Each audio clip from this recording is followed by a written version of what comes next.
मेरे जेठ जी मुझे देखते ही दूध पीने की जिद करते। मेरा भी बड़ा मन था कि मैं अपने जेठ जी को दूध पिलाने का। दोस्तों, मेरी शादी को अभी 5 ही दिन गुजरे थे। मेरे जेठ जी ने मुझे आवाज देकर पुकारा। मेरे ससुराल में सास और जेठ जी ही रहते थे और मेरे पति ने शादी की रात ही मुझे खास तौर पर कहा था कि मेरे भाई का ध्यान अब तुम्हें ही रखना है, क्योंकि उनकी पत्नी की शादी के 1 महीने बाद ही देहांत हो गया था, तो उनकी हालत ठीक नहीं है, तो उसका तुम्हें ही ध्यान रखना है। और उनको गुस्सा बहुत आता है। उसे कभी भी किसी भी बात से इनकार मत करना, वह गुस्से में पागल हो जाते हैं। और मेरे पति भी उनको अपने पापा की तरह ही ख्याल रखते थे, मानते थे। उनके एक बार बुलाने पर वो तुरंत सब कुछ छोड़ के भाग के उनके पास जाते थे। 3 दिन से मैं भी यही देख रही थी। चौथा दिन था कि जब सुबह ही सुबह रवि ने मुझसे कहा कि आज हम मूवी देखने जाएंगे। मैं भी बहुत खुश थी, लेकिन उस वक्त मेरे जेठ जी ने रवि को पुकारा था, तो फौरन से कमरे से वो बाहर चले गए। बाहर से मुझे अपने जेठ के चीखने चिल्लाने की आवाज आ रही थी। कह रहे थे कि 3 दिन शादी के हंगामे में गुजर गए। तुम्हें एहसास भी है कि दुकान 3 दिन से बंद होने की वजह से कितना नुकसान हो रहा है, और आज फिर तुम अब छुट्टी करके बैठ गए। अभी के अभी दुकान पहुंच और सारे के सारे वर्कर के सर पर खड़े हो, ताकि वह ठीक से काम करें। तुम्हारी शादी मैंने इसीलिए नहीं की कि तुम कमरे में ही घुसकर बैठे रहो, और अपनी पत्नी से भी कह दो कि किचन की जिम्मेदारी संभाल ले। यहाँ कोई और औरत नहीं है जो उसके नखरे उठाएगी। ये सुनकर मुझे बहुत गुस्सा आया, लेकिन रवि ने मुझे प्यार से मोहब्बत से यही समझाया था कि भैया की बात का बुरा मत मानना। 4 दिन तो मैं इसी सोच में उलझी रही कि जेठ जी का मिजाज आखिर ऐसा क्यों है। लेकिन आज जो शोर शराबा मेरे जेठ जी ने मचाया था, तो मैं बहुत ही ज्यादा घबरा के रह गई थी। रवि जब कमरे में दाखिल हुए तो उनका चेहरा उतरा हुआ था। कहने लगे कि माफी चाहता हूँ, मुझे दुकान जाना पड़ेगा। मैंने कहा कोई बात नहीं, काम पहले है, मूवी हम फिर कभी और चले जाएंगे। रवि तो अपनी दुकान पर चले गए थे। मैं किचन में खाना बनाने लगी और घर के सारे काम भी मुझे करने पड़े, और थक हार कर अब मैं अपने कमरे में आराम करने के लिए जाने लगी तो मेरे जेठ जी ने मुझे आवाज दी। वह अपने कमरे में बैठे थे। मैंने सर पर अच्छी तरह से दुपट्टा लिया। जब मैं अपने जेठ जी के कमरे में गई तो मैंने पूछा, हाँ जी, कुछ चाहिए था आपको? उन्होंने मुझे सर से पांव तक बड़े गौर से देखा, फिर बड़े अजीब अंदाज में अपने सूखे होठों पर जवान फेर कर कहने लगे, दूध पीना है। ये सुनकर मुझे सबसे पहले अपने दुपट्टे का ख्याल आया था, क्योंकि मेरे सीने से दुपट्टा सरक चुका था। मैंने फौरन अपना दुपट्टा सही किया और कमरे से बाहर आ गई। अपने जेठ की ये हरकत अजीब लगी मुझे। मैं फौरन ही किचन में आ गई। मेरा दिल जोर जोर से धड़क रहा था। मुझे बड़ा अजीब सा लग रहा था। मैंने दूध का गिलास भर के अपने जेठ जी के कमरे में आ गई और टेबल पर दूध का गिलास रख दिया। इससे पहले कि मैं कमरे से बाहर जाती, जेठ जी कहने लगे कि थोड़ी देर मेरे पास बैठा करो, बात कर लिया करो। घर में अब तुम्हारे अलावा तो कोई होता नहीं है, और मैं बड़े दिनों से अकेला था और अकेला ही बैठकर बोर हो जाता हूँ। ये सुनकर मैं परेशान सी हो गई थी। मैं जेठ जी के साथ बेड के किनारे पर ही बैठ गई। वो मुझे इधर उधर की बातें करने लगे, लेकिन जैसे ही उन्होंने दूध का गिलास पकड़कर मुंह में लगाया तो फौरन उसे पीछे हटा लिया। कहने लगे, इतना गर्म दूध ये मैं नहीं पी सकता, मुझे तो ठंडा दूध पसंद है। ये कहते हुए फिर उनकी नजरें मेरे चेहरे से होते हुए मेरे पूरे बदन पर सफर करने लगती। उनकी नजरों में न जाने ऐसा क्या था कि मैं उलझन का शिकार होने लगी थी। वैसे तो 3 दिन से मेरे जेठ जी बड़े ही गुस्से में बात कर रहे थे जब रवि घर में होता था, लेकिन आज तो उनका लिहाजा बड़ा ही धीमा लग रहा था कि वह मेरे वही जेठ जी हैं जो 3 दिन से रवि को चिल्ला चिल्ला कर बुला रहे थे और गुस्से से रवि से बातें कर रहे थे, डांट रहे थे। मैंने दूध को पतीली में डालकर जरा ठंडा किया, फिर गिलास में डालकर अपने जेठ के पास ले गई। जैसे ही मैंने गिलास उनके आगे बढ़ाया, उन्होंने गिलास के साथ मेरा हाथ भी थाम लिया। मुझे तो जैसे पूरे बदन में करंट सा लगा था। मैंने फौरन घबराकर अपना हाथ पीछे करना चाहा तो उन्होंने मेरा हाथ छोड़ दिया। मैं कमरे से बाहर जाने लगी तो वो कहने लगे कि अरे बाहर कहाँ जा रही है, यहाँ बैठना मेरे पास, मुझसे बात किया करो। यह तन्हाई का सांप तो मुझे अब और भी ज्यादा डसने लगा है। ये सुनकर जेठ जी ने ठंडी आह भरी। मुझे अब और भी ज्यादा अजीब सा लग रहा था। मुझे तो उनकी बातें सुनकर अजीब सा महसूस होने लगा था। फिर जेठ जी कहने लगे, तुमने शादी के अगले दिन जो हलवा बनाया था वही वाला हलवा आज बना देना। मैंने सोचा यह फरमाइश तो रवि को मुझसे करनी चाहिए थी कि मेरे जेठ जी को। अब तो मेरे जेठ ने रोज का तमाशा ही पकड़ लिया था। अब रवि दुकान जाते, मेरे जेठ मुझे अपने कमरे में बुला लेते, मुझे अजीब नजरों से देखते, बार बार अपने सूखे होठों पर जबान फिराने लगते, फिर कहते कि मुझे दूध पीना है, मुझे दूध दो। मैं दूध का गिलास देकर जाने लगती तो मेरा हाथ पकड़ लेते, कहते मेरे पास बैठकर मुझसे बातें किया करो। मैं भला क्या बातें कर सकती थी उनसे। मैं काम के बहाने बनाकर निकलने लगती कि मुझे खाना बनाना है, बर्तन धोने हैं। असल में मुझे ये सब अच्छा नहीं लगता था। अब मेरा दिल बेचैन सा होने लगा था। सोच रही थी मुझे रवि से बात करनी चाहिए, लेकिन कैसे करती। वह तो अपने भैया से कांपता था, एक शब्द तक नहीं बोलता था, सर झुकाए ही जी हाँ कहता रहता था।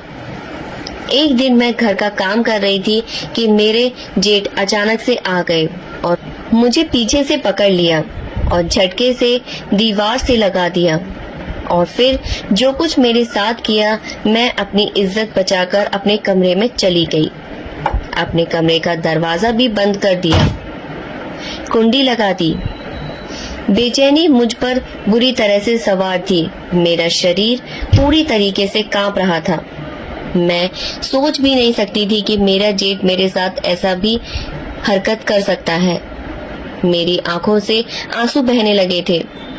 मैं सोच चुकी थी कि मैं रवि से इस बारे में बात जरूर करूंगी।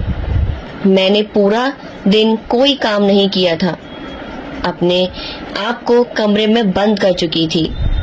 कई बार मेरा जेठ मेरे कमरे का दरवाजा खटखटा चुका था कि उसे भूख लगी है, मैं उसे खाना दूं, लेकिन मैंने उसे कुछ नहीं दिया। मेरी जगह कोई और भी होता तो यही सब कुछ वो करता जो मैंने किया था। रात को मेरा दरवाजा जोर से खटकाया गया था। रवि थे, कहने लगे, कविता दरवाजा खोलो, ये क्या बदतमीजी है, क्यों तुम सुबह से दरवाजा बंद किए हो, कमरे में बैठी हो। रवि की आवाज सुनकर ही मैंने दरवाजा खोला था।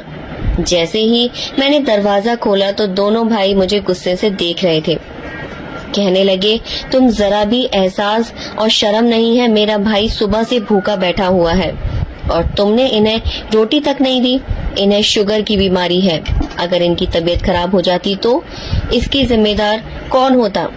मैंने कहा कि मैं उनकी जिम्मेदारी नहीं संभाल सकती, बेहतर है कि आप कोई और इंतजाम कर लीजिए। मेरा यह कहना था कि रवि गुस्से से भड़क उठा। कहने लगे, ये क्या बदतमीजी है। पीछे से मेरे जेठ जी कहने लगे, देख रहे हो तुम, अभी 7 दिन नहीं हुए और इसने अपने रंग भी दिखाने शुरू कर दिए हैं। मुझे पहले ही पता था ये लड़कियां शादी के बाद ऐसा ही करती हैं और अलग होने के सपने पहले ही आंखों में सजा लेती हैं। मेरा पति कहने लगा कि आज तो तुमने ये बात कह दी कविता, आइंदा ऐसी अगर बात कही तो तलाक के पेपर पकड़ाकर तुम्हें विदा कर दूंगा। ये सुनना था कि मेरा रंग उड़ा था। मेरे पापा पहले से ही गरीब थे और वह शरीफ इंसान थे। बड़ी मुश्किल से ही दहेज इकट्ठा करके बेटी की शादी की थी। मेरी माँ भी मुझे विदा करते वक्त बोल चुकी थी कि कभी भी लड़कर हमारे घर वापस मत आना, अपने पति और जेठ की हर बात मानना और अपना घर बसाने की कोशिश करना। लेकिन जो कुछ मेरा जेठ चाहता था वह मैं नहीं कर सकती थी। उसकी हरकतें और बेबाक की गुस्ताखियां दिन पर दिन बढ़ती जा रही थी। उस वक्त रवि जितने गुस्से में थे, अगर मैं उन्हें बताती तो यकीनन मुझे ही झूठा कहते थे। मैंने कोई जवाब नहीं दिया, जाकर बेड पर बैठ गई। मेरे जेठ कहने लगे, रवि इसको आखिरी बार समझा दो, इसका दिमाग सही कर दो, वरना मैं इसकी माँ से जाकर बात करूंगा। उसके बाप से कहूंगा कि संभालो अपनी बेटी को। यह कहकर वे गुस्से से वहां से चले गए। मैंने एक गुस्सा भरी नजर अपने जेठ पर डाली थी। रवि कहने लगे कि क्या प्रॉब्लम है तुम्हारे साथ?